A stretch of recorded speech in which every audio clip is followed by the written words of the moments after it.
Anna from Poppikit, and I'm going to show you our top tips for buttercream success.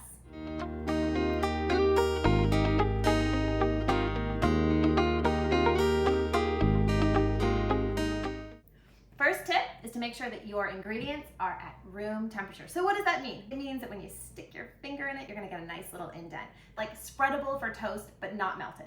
So either get it out for a couple of hours before you use it, or put it in the microwave. I like to do 30 seconds at 40% power, and that's just perfect. Also with the milk, this will stop your frosting looking super grainy and make it really easy to come together.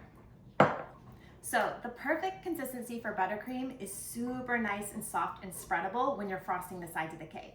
However, if you want to pipe frosting on the side of the cake, you're going to want to leave it slightly stiffer. So we have a range for when you add your milk. 1 to 2 tablespoons, 1 tablespoon if you're piping, 2 tablespoons if you're frosting the sides of the cake. Of course, like with all things that you're baking, things are affected by the temperature and the altitude. So use your best judgment. Think spreadable like butter on toast. You don't want it so cold that your toast is going to break. Same with the sides of the cake. It'll be easier to decorate the softer your buttercream is.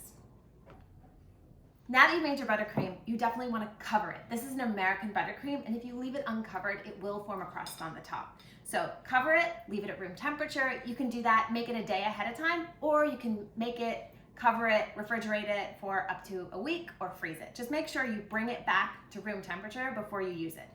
You can make it room temperature, leaving it out overnight, or putting it in the microwave and doing sort of 10-second bursts. You don't want to melt it, and it will melt fast because the butter's incorporated. You may find that your buttercream stiffens a little bit if you've chilled it. So if that's the case, test in the microwave first just to soften a little bit, or you may want to add a little bit of milk.